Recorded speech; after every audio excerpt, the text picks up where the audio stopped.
Welcome back to Lenz, Comic Corner Classic Lesson Non-Classics. This is episode number 2687 and episode number 2681. And no, this episode is not featured for a particular series. Nope, we're just continuing something. So, the first series we're discussing is Nightwing. We're here discussing issues 101 to 106, aka Nightwing Year 1. Yep. The whole thing is a flashback. It's co-written by Scott Beatty, and of course it's written by the returning Chuck Dixon, who does the story arc. And after this, he is done with Nightwing. He never writes his character ever again. For stupid reasons. Yep. So, in this story arc, we basically explain how the heck Dick Grayson becomes Nightwing. So, we have Bruce, we're basically upset where he kind of fires Dick Grayson from the being partner. And then so Dick proceeds to pay a visit to Superman, of all people. Yeah, he managed to fly his way to Metropolis. My guess is because, well, Dick Grayson is Bruce Wayne's war. He probably gives him an allowance. So, he basically bought tickets. And then, of course, he solves crime together with a disguise. They got Fortress of Solitude, where Superman proceeds to tell Dick Grayson about the legend of Nightwing and Flamebird. And then he goes visit the circus, where he runs into Cleveland Brand, the brother of Boston Brand. Yes, Deadman's in the story arc. And then we see with the Teen Titans. There's also stuff with Batgirl, which the whole thing with this encounter is so hilarious because at one point, Dick Grayson is staring at Batgirl's chest for a brief second, but I thought this was kind of funny. That's how I felt about it. Yep. And of course, I also mentioned, they mentioned about Cordair, aka Starfire. And in the end, he puts on the first Nightwing costume, the disco collar. Yes. So, this story arc was a lot of fun. I love this story arc. And it's a shame because basically we're going back to Devin Grayson for the next 11 issues. And then we're doing basically a fill-in writer. And then it's on to Marv Wolfman. Yes. So, with these issues, I have exactly 33 issues left to go to review for this whole series. Yep. But yeah. I give this trade here a 10 out of 10. Fantastic. Well, now I'm on to another Chuck Dixon book, this being Green Arrow. We're here discussing issues 93, and I'm going to go straight to 101, but there's a reason for that. And also, an issue showcase, and the final end for Green Arrow. Green Arrow end number 7. I want to discuss this one first. And by the way, the main issues are working by Jim Perro.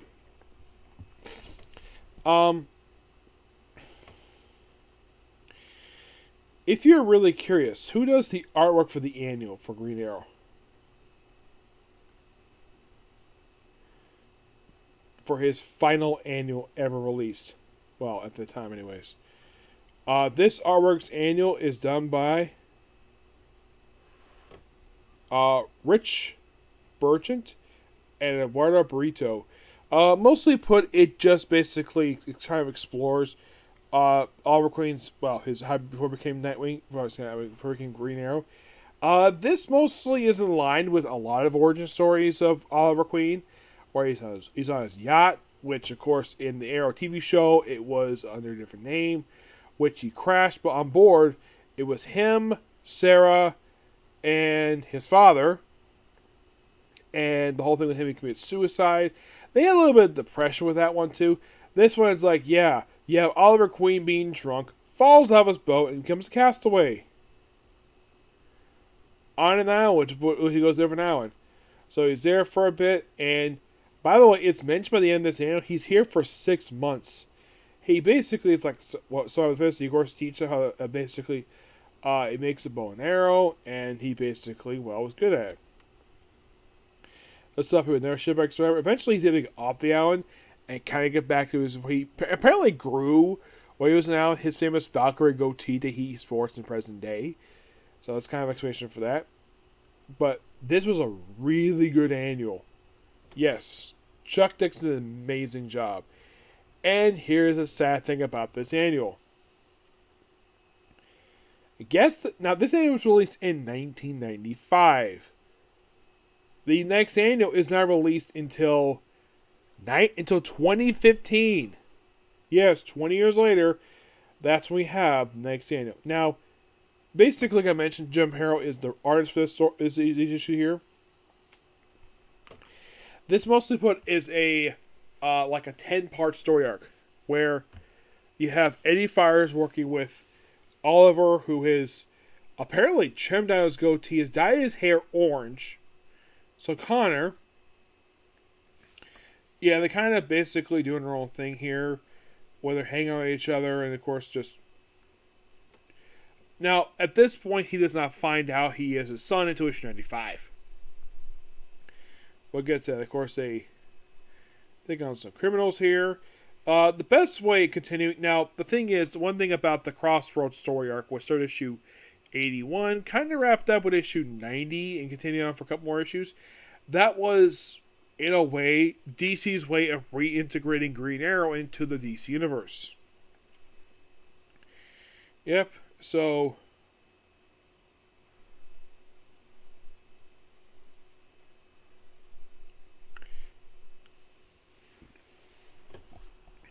And Eddie Fires gets shot by the end of issue 93. Yep. And they have... This is a weird thing. Now, Green Arrow in the book, his hair is orange. On the cover, it's a blonde. So, he takes this group of terrorists. It's a little mini thing here, and then eventually kicks up with the 98. So, then, of course, Connor is a criminal. And then by 95, basically, we get more interesting stuff happening. So, yeah, by 95, basically, Green Arrow is basically Oliver Queen is recruited to work with some group. Excuse me, yeah. That's kind of basically what happens in the course of a couple of issues. He gets recruited to this organization. So Oliver and Connor get separated.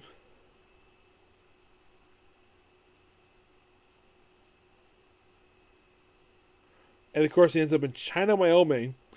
Ends up in a diner. Meanwhile, though, basically Eddie and Connor are counting some guns. And then he's in his diner. And then he encounters Hal Jordan, who should be dead. He died in 0 Hour. Here he is, Hal Jordan, apparently alive and well, despite the fact he should be dead. Yep. And they continues on with issue 96. This is the issue where they find out that Connor, this is the issue, I believe this is the issue here, where Oliver finds out that, well, then it begins when angels fear the end. This is a 5-part story. It starts with issue 96 and concludes with issue 90. With issue 101. It also includes Showcase 94. In this issue here, yeah, Oliver is reunited with Hal Jordan.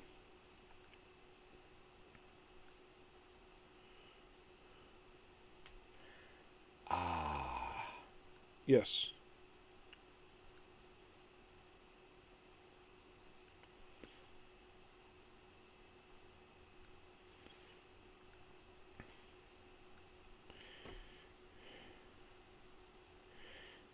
Yeah. As for how the heck he's alive, in this book is never really... Well, they don't really go into it at all. Then we have Hal taking Green Arrow on a flashback trip. Check that memory. Oh my... Stop it. Thank you. I really, really hate it when it does that. It's so annoying. Anyways.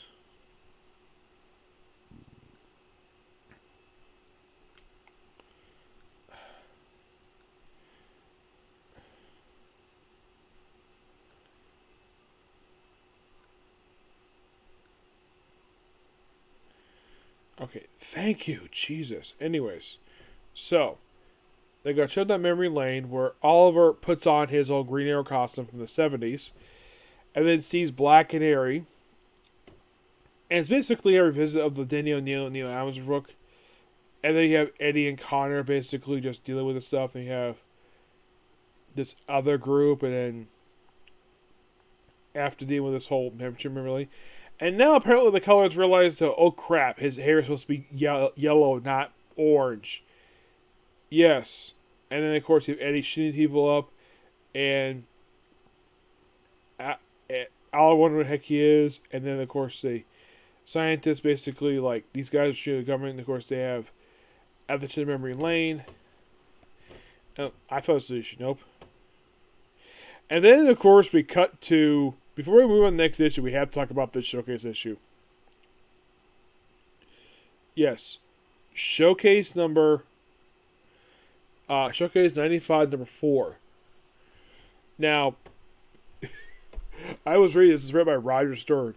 Here's the thing. The first story focuses on Thorn, and people believe she's Poison Ivy. She isn't.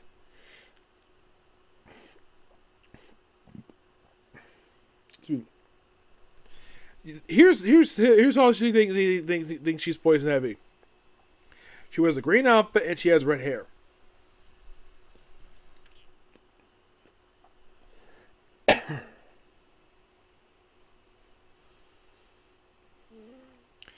Yeah, it's a really strange story here. I'm like, yeah, she wears this outfit. I'm like, and here's the weird thing. She is non-counter Poison Ivy this whole story.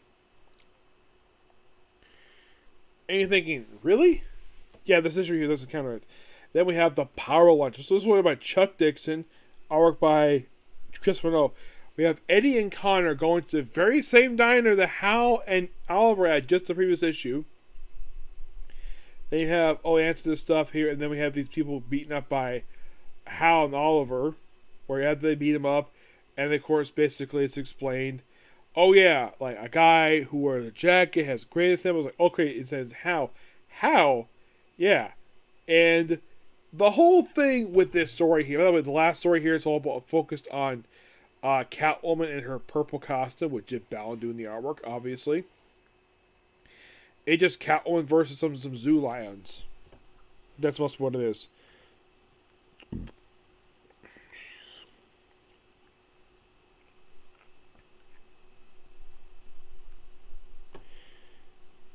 Oh, and here's something you also should know.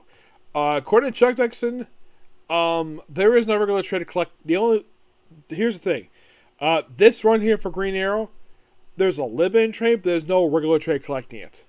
Yeah. As to the reason for it, don't really know.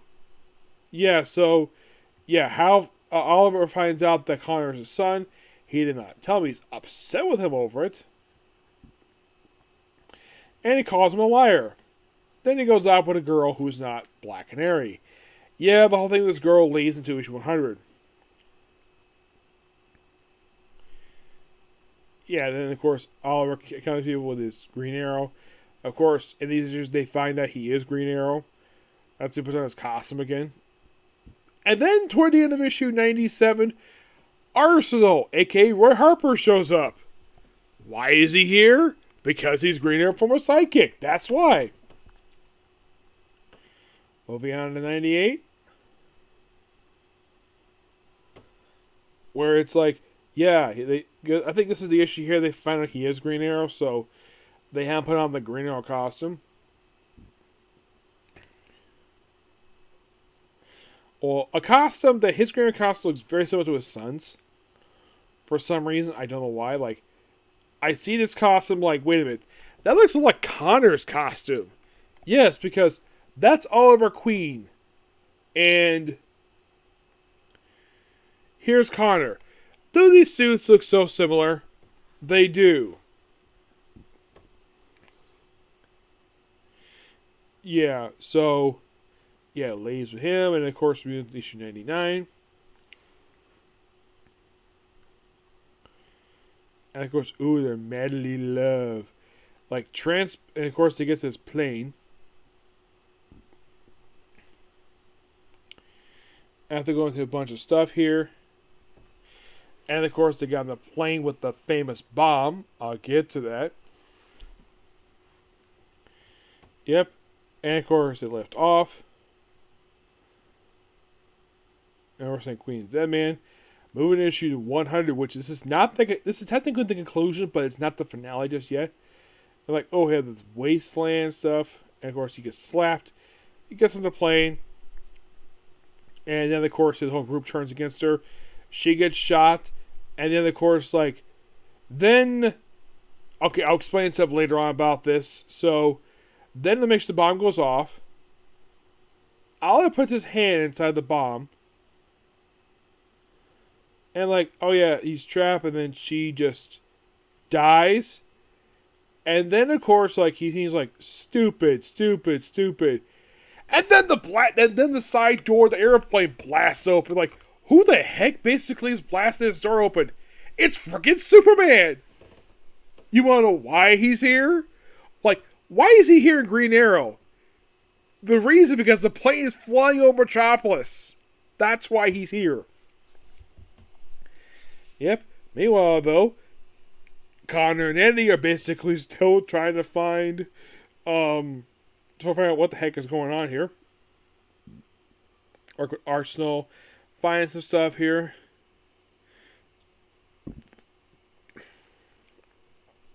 There's a bunch of going on here. And the way that Chuck Dix is writing 85 here, it's yeah. Yeah, and then of course Oliver's trapped in this bomb.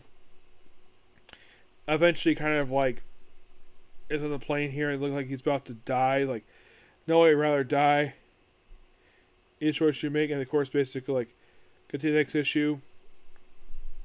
And then issue 101 is where it all happens. At the beginning of the issue. Superman is Olive, what are you doing? And then the plane explodes, killing him. Yes, Olive Queen is dead. I'll get to the reason behind this. So, they're sad about he's being dead. They have a funeral for him at the Guy Gardner's bar. And the attendees are John Jones, Aquaman, Wally West, Hawkman. Looks like Sue and Ralph Dibny, Donna Troy. And, of course, Arsenal is there. Though Guy Gardner is I have specified no disinfect this second so loud. No offense, Bat Boy. Let the man speak, Gardner. Yes, Guy Gardner, the jerk. And of course, everybody mourning about the death of Oliver Queen. And of course, he tells Connor tells Diane about which she finds to just look at a picture and look at Connor. Yeah. He is his son. And gives him a bow. He walks off. And we lead to more stuff here. Of course, there's some monk stuff here. And yeah, there's some potential. It's a lot of this pure setup. And of course, we wrap it up there at the beginning. Really good issues. I'm going to give these issues a 10 out of 10. Now, according to Chuck Dixon, he told me that this death that happened in issue 101, I asked this, why did he have Green Arrow die in this issue? Editorial mandate. And I heard his podcast, he expanded upon this, that the original plan was not to kill him. The original plan was to have him lose a hand. Excuse me, that was the plan. They would get something similar to Dark Knight Returns, but then, of course, DC editorial changed their minds. And my guess is some people who really want to give Connor Hogg a push. And that's kind of what happened here, of why he had to die here. That's kind of basically how he mentioned on his podcast about this. But I did enjoy these issues. I thought there's nothing really wrong per se. I did think it was interesting though, the Black Canary was, with the exception of Flashback, that last issue was the first time in a while was featured in the book. I should point out though, when Mike Grell wrapped up his run, she and Green Arrow broke up and she got her own spin-off title, which lasts 12 issues, then she went on Birds of Prey. Yeah, and here she is still in Seattle running her flower shop, Sherwood Forest.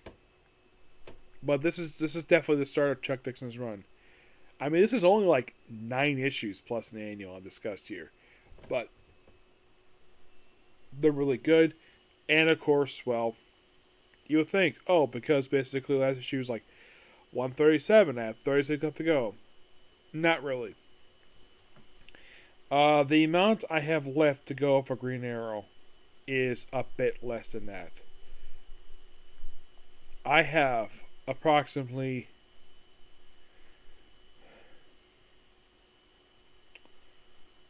with this particular set of issues, you would think, like I said, 36? No. It is roughly about 33. But I think finished it really soon. Yep. So yeah, this particular view. Please be sure to like, comment, subscribe, turn notifications, and do not hit the dislike button. Well, see you tomorrow for One Piece, My Hero Academia, and maybe some Comic Corners. Okay? Thanks, you. Bye.